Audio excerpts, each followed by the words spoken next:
여러분, 전쟁 중인 나라가 자기 손으로 군대의 눈과 귀를 뽑아버리는 장면 상상해 보셨습니까?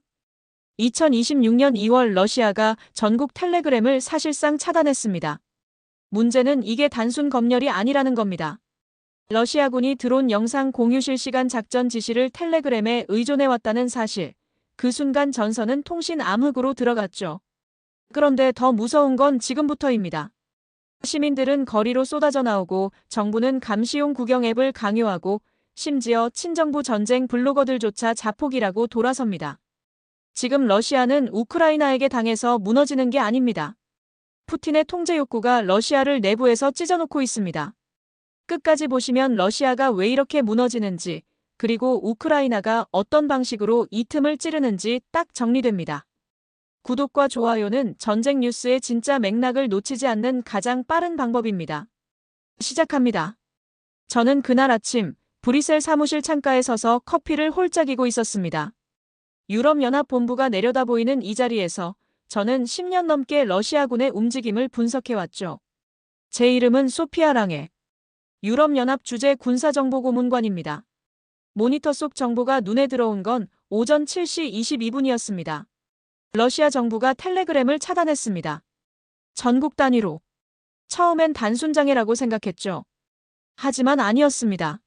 속도 제한, 접속 차단, 사실상 서비스 마비. 이건 기술 오류가 아니었습니다.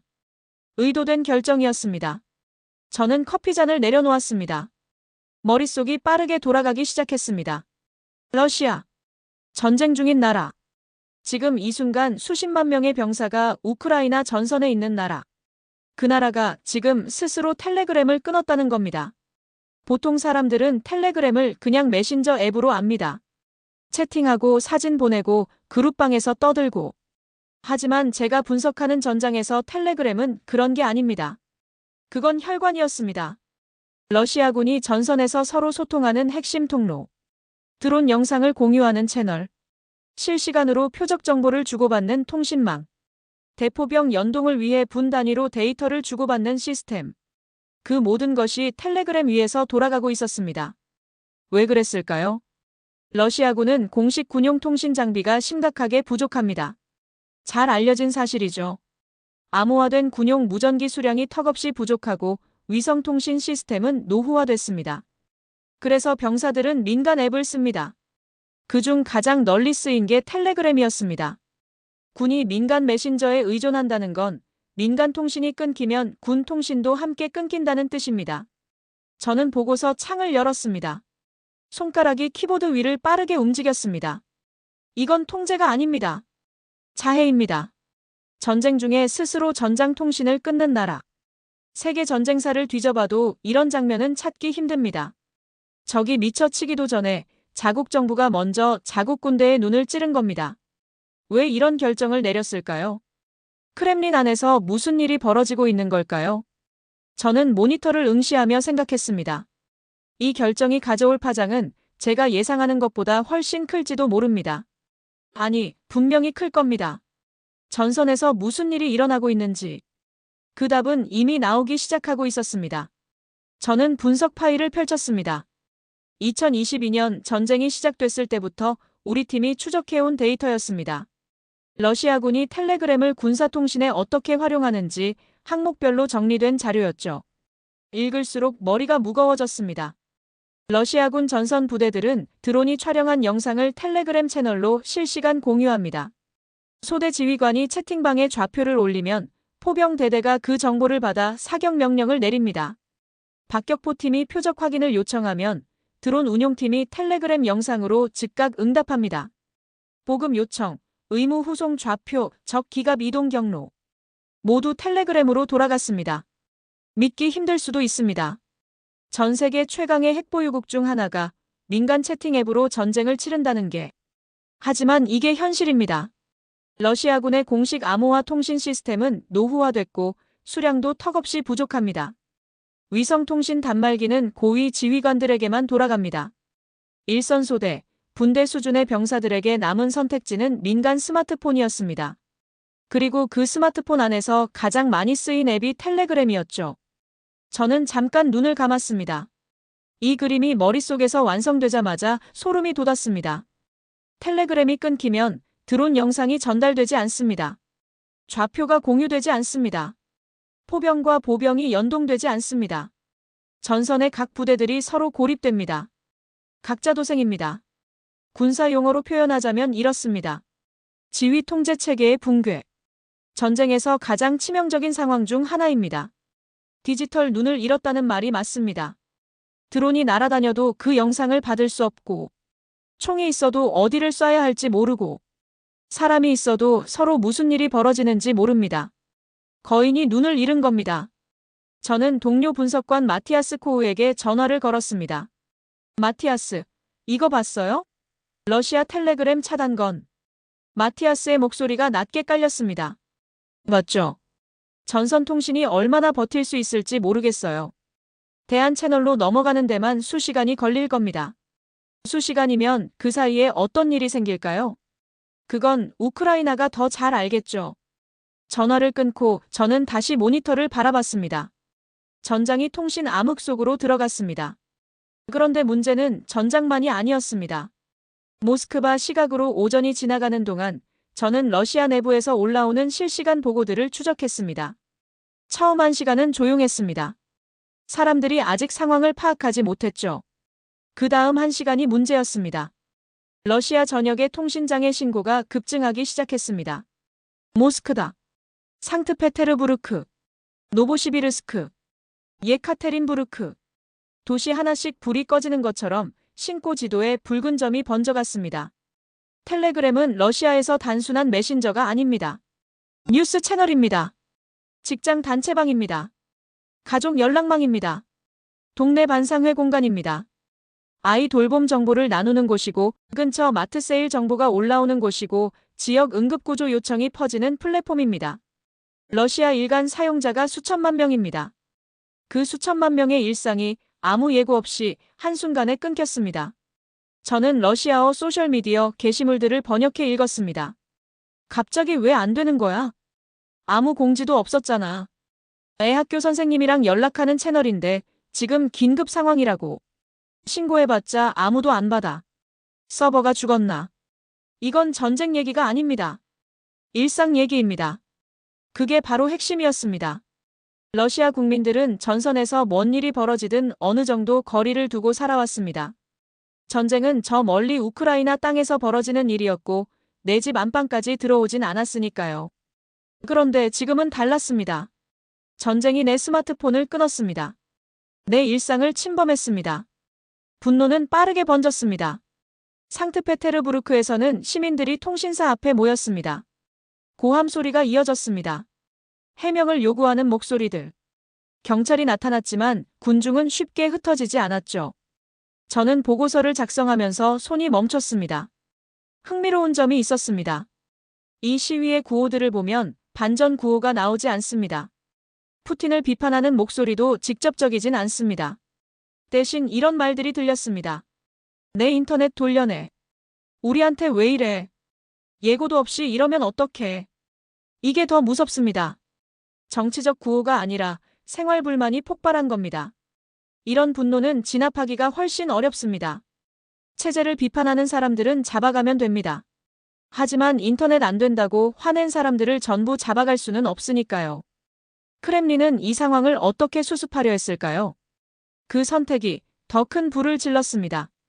저는 크렘린 대변인 발표문을 읽으며 잠시 말을 잃었습니다. 러시아 당국이 내놓은 해결책은 텔레그램 차단 해제가 아니었습니다. 대신 국영 메신저 맥스를 쓰라는 것이었습니다. 정부가 직접 운영하는 메신저. 공식 권고 사실상 강요였습니다. 저는 맥스라는 앱에 대한 정보를 펼쳤습니다. 맥스는 러시아 통신감독국과 연계된 플랫폼입니다. 대화 내용이 정부 서버에 저장됩니다. 암호화 수준이 텔레그램에 비해 현저히 낮습니다. 이용자 데이터는 당국 요청 시 즉시 제공됩니다. 한마디로 정부가 들여다볼 수 있는 앱입니다. 러시아 국민들도 이걸 모를 리 없었습니다. 반응은 즉각적이었습니다. 주머니 속 스파이를 설치하라는 거잖아. 내가 하는 말을 다 감시하겠다는 건데. 범죄자도 아닌데 왜 우리 대화를 열어봐. 온라인 반응이 들끓었습니다. 맥스앱 다운로드 페이지에는 별점 테러가 쏟아졌습니다. 비판 댓글이 수천 개씩 달렸죠. 당국이 긴급 삭제하자 사람들은 리뷰 캡처본을 다른 플랫폼에 올렸습니다. 저는 이 상황의 구조를 냉정하게 분석했습니다. 크렘린이 텔레그램을 차단한 명분은 치안이었습니다. 적의 스파이 활동을 차단하고 허위 정보 유포를 막겠다는 것이었죠. 그 명분 자체는 어느 정도 이해 가능합니다. 전시 상황이니까요. 하지만 대안으로 내놓은 게 감시 앱이었습니다. 적의 스파이는 막으면서 자국민을 감시하겠다는 겁니다. 명분과 실제 의도 사이의 간극이 너무 크게 벌어졌습니다. 국민 입장에서 보면 이렇습니다. 텔레그램을 못 쓰게 하면서 대신 정부가 훔쳐보는 앱을 쓰라고 강요한다. 이건 내 안전을 위한 조치가 아니라 나를 통제하기 위한 조치다. 그 인식이 퍼지는 속도가 무서웠습니다. 저는 브뤼셀 사무실 팀원들에게 상황 보고를 작성했습니다. 러시아 당국의 대응이 초기 불만을 체제 불신으로 전환시키고 있습니다. 치안 명분의 통제 조치가 오히려 국민들로 하여금 정부의 진짜 의도를 의심하게 만들고 있습니다. 사실 저는 이 패턴을 전에도 봤습니다. 권위주의 정부들이 위기 상황에서 흔히 저지르는 실수입니다. 통제를 강화하면 안정된다고 믿는 거죠. 하지만 현실은 반대입니다. 통제가 강해질수록 불신도 강해집니다. 그리고 진짜 균열이 시작되는 건 바로 다음이었습니다. 정부를 지지하던 사람들까지 돌아서기 시작했습니다. 저는 러시아 군사 블로거들의 채널 목록을 화면에 펼쳤습니다. 이름들을 하나씩 훑었습니다. 보이엔코르, 류바르스키, 리바르. 팔로워가 수십만에서 수백만까지 있는 채널들입니다. 이들의 공통점은 하나였습니다. 강경 친정부 성향의 군사 전문 블로거들. 이 사람들은 그냥 응원단이 아닙니다. 전선 상황을 날 것 그대로 보도하면서 동시에 러시아 군대를 지지하는 목소리를 냅니다. 푸틴 정부가 러시아 국민들에게 전쟁 여론을 유지하는데 이들의 역할이 상당합니다. 비공식 홍보기관이나 마찬가지죠. 그런데 그 사람들이 이번 텔레그램 차단을 두고 입을 열었습니다. 보이엔코르의 글이 먼저였습니다. 이건 자폭이다. 우리 병사들이 텔레그램으로 전장 정보를 주고받는다는 걸 모르는 건가? 아니면 알면서 이러는 건가? 어느 쪽이든 용납할 수 없다. 류바르스키는 더 직접적이었습니다. 나는 러시아 군대를 지지한다. 하지만 이 결정은 군대를 지지하는 게 아니라 군대를 망하게 하는 결정이다. 리바르 채널에서는 팔로워들의 댓글이 폭발했습니다. 대부분 전직 군인이거나 현역 군인 가족들이었습니다. 분노와 당혹감이 뒤섞인 글들이었죠. 저는 모니터 앞에서 등받이에 기댔습니다. 이게 결정적인 신호입니다. 반정부 세력이 비판하는 건 예상 가능한 일입니다. 하지만 친정부 블로거들이 공개적으로 비판하기 시작하면 그건 다른 차원의 이야기입니다. 이들은 자신들의 영향력과 청중을 지키기 위해서라도 무분별한 지지는 하지 않습니다. 이들이 돌아섰다는 건 이번 결정이 그들의 핵심 지지층인 군, 관련 커뮤니티 내에서도 지지받지 못하고 있다는 뜻입니다. 푸틴이 고립되고 있습니다. 그 신호를 저는 이렇게 정리했습니다. 정보 생태계를 통제하려 했더니 오히려 그 생태계의 스피커들이 모조리 반발하는 상황이 됐습니다. 여론을 통제하려는 수단이 여론을 폭발시키는 도화선이 된 겁니다. 동료 마티아스가 사무실 문을 열고 들어왔습니다. 소피아, 방금 보고서 읽었어요. 밀블로거들 반응 말이에요. 저는 고개를 끄덕였습니다. 보셨죠? 이제 우군도 없어요. 크렘린이 자기 선전기관을 적으로 돌린 겁니다. 마티아스가 창밖을 바라보며 말했습니다. 그럼 전선은요? 통신 복구가 됐을까요? 저는 잠시 침묵했습니다. 됐을 리가 없습니다. 그리고 그 공백의 시간 동안 다른 누군가가 움직이고 있었습니다. 전선 보고서가 들어오기 시작했습니다. 저는 화면에 지도를 띄웠습니다. 우크라이나 동부 전선, 자포리자, 도네츠크, 하르키우 남쪽. 붉은 화살표가 지도 위를 움직였습니다. 우크라이나군이 움직이고 있었습니다. 텔레그램 차단이 발효된 직후부터 우크라이나 포병의 정밀 타격 빈도가 눈에 띄게 높아졌습니다. 우크라이나 드론 부대는 러시아 진지를 향해 쏜살같이 파고들었고 우크라이나 보병 소탕대는 러시아 방어선 약점을 찾아 압박해 들어갔습니다. 왜 지금인가? 답은 단순했습니다. 러시아군이 눈을 잃었으니까요. 평소라면 우크라이나 드론이 접근하는 순간 러시아 전방 관측팀이 텔레그램으로 즉각 경보를 올립니다. 대포병팀이 그 정보를 받아 수분 안에 대응 사격을 날립니다. 보병은 피신하고 드론은 격추되고 공세는 막힙니다.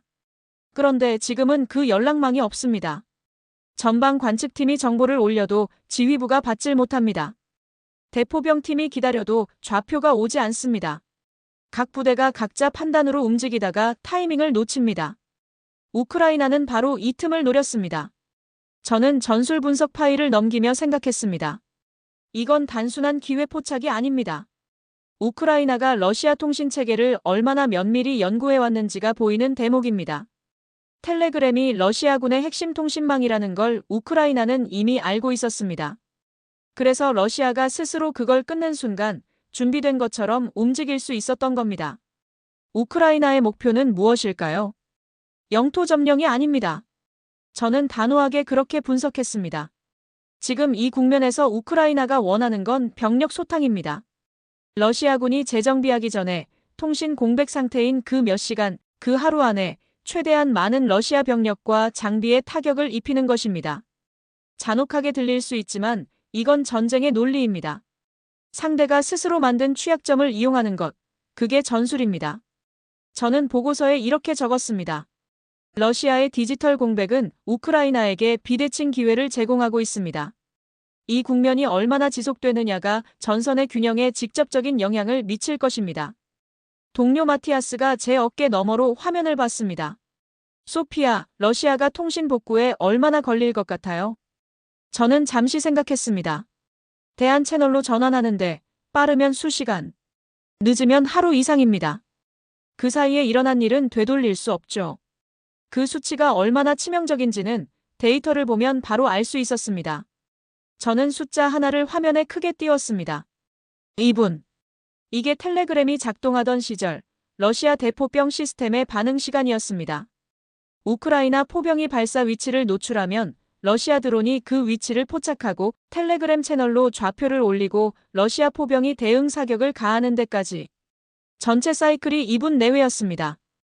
그리고 차단 이후 숫자가 나왔습니다. 10분, 15분, 심지어 20분 이상. 저는 멍하니 그 숫자를 바라봤습니다. 10배 가까이 늘어났습니다. 이게 뭘 의미하는지 군사통신 전문가가 아니어도 직감적으로 알 수 있습니다. 우크라이나 포병이 쓰는 전술이 있습니다. 슈덴스쿠트. 쏘고 도망가는 겁니다. 발사 위치를 노출한 뒤 러시아의 대응 사격이 날아오기 전에 이미 그 자리를 뜨는 거죠. 이 전술이 유효하려면 러시아 반응 시간보다 빨리 이동할 수 있어야 합니다. 2분이면 우크라이나 포병도 쉽지 않습니다. 발사하고 2분 안에 포를 이동시켜야 합니다. 빠른 팀은 해내지만 항상 긴장의 연속이죠. 15분이면 어떨까요? 15분은 충분합니다. 포를 이동시키고 위장도 하고 다음 발사 위치까지 이동할 수 있는 시간입니다. 러시아 포탄이 날아와 봤자 이미 텅 빈 들판을 폭격하는 겁니다. 전선에서 러시아 지휘관들의 절규가 담긴 통신 내용이 유출됐습니다. 그중 한 구절이 저를 멈추게 했습니다. 통신이 안 된다. 비둘기라도 띄워야 하느냐. 저는 그 문장을 3번 읽었습니다. 비둘기. 통신이 끊기면 비둘기로 소식을 전하던 1차 세계대전 시절의 방식. 21세기 전쟁을 치르는 군대의 지휘관이 그 말을 꺼냈습니다. 절망의 깊이가 느껴졌습니다. 저는 보고서를 계속 작성했습니다. 손끝이 무거웠습니다. 러시아 포병팀들은 지시를 기다리다 타이밍을 놓쳤습니다. 드론 운용팀은 영상을 찍어도 전달할 채널이 없어 그냥 모니터만 봤습니다. 보병 소대들은 인접 부대와 연락이 끊겨 고립 상태로 방어만 했습니다. 구조 요청을 해도 응답이 없었습니다. 보급 차량이 어디로 가야 할지 몰라 전선 후방을 헤맸습니다. 이게 전장의 실제 모습이었습니다. 그리고 이 모든 혼란의 근원을 추적하면 결국 하나의 결정으로 돌아옵니다. 크렘린이 버튼을 눌렀습니다. 그 버튼이 전선을 무너뜨렸습니다. 그런데 크렘린의 반응은요? 그게 더 공포스러웠습니다. 브뤼셀에 밤이 내렸습니다. 사무실에는 저 혼자였습니다. 마티아스는 먼저 나갔고 복도 불도 반쯤 꺼진 상태였습니다. 저는 모니터 불빛 아래서 최종 보고서를 마무리하고 있었습니다. 크렘린의 반응을 추적했습니다. 전선이 혼란에 빠지는 동안 크렘린은 침묵했습니다. 공식 해명도 없었고 텔레그램 차단에 대한 재고 발표도 없었습니다. 군 지휘부가 긴급 보고를 올렸다는 정황은 있었지만 정책 변화는 없었습니다. 통제를 유지하겠다는 의지가 전선의 붕괴보다 앞선 겁니다. 저는 펜을 내려놓았습니다. 이 장면이 역사에서 반복되는 패턴임을 압니다. 권력이 두려워지면 통제를 강화합니다. 통제를 강화하면 기반이 무너집니다. 기반이 무너지면 더 강한 통제로 버티려 합니다. 악순환입니다. 러시아 정보 생태계가 지금 그 악순환 안에 있었습니다. 친정부 밀블로거들이 돌아섰습니다. 수백만 팔로워를 가진 스피커들이 침묵하거나 반발했습니다. 전선 상황을 국민에게 전달하던 비공식 채널들이 사실상 붕괴됐습니다. 여론을 유지하는 데 핵심이던 정보 흐름이 막혔습니다. 그 자리에 무엇이 남았을까요? 공식 국영방송만 남았습니다. 아무도 믿지 않는 목소리만 남은 겁니다. 저는 보고서의 마지막 단락을 써내려갔습니다. 러시아의 이번 텔레그램 차단은 단순한 통신 정책 실패가 아닙니다. 이것은 통제 욕구가 만들어낸 자기 파괴의 전형적 사례입니다. 전선에서의 군사적 손실보다 내부 정보 생태계의 붕괴가 장기적으로 더 치명적입니다. 군심 이반이 시작됐고 심리전의 토양이 마련됐습니다. 저는 저장 버튼을 눌렀습니다.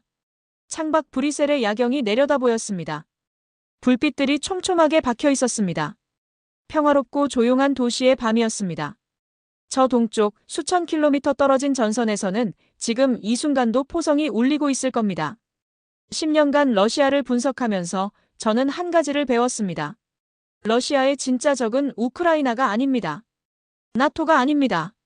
서방 세계가 아닙니다. 러시아의 진짜 적은 러시아 안에 있습니다. 불신을 먹고 자라는 공포. 통제하면 할수록 더 커지는 균열. 충성스럽던 사람들도 결국 돌아서게 만드는 자기 파괴적 결정들. 그게 진짜 전선입니다. 전장은 총으로 무너지지 않았습니다. 버튼 하나로 무너졌습니다. 그리고 그 버튼을 누른 건 적이 아니라 자신들이었습니다. 러시아는 지금 자기 안에서 무너지고 있습니다.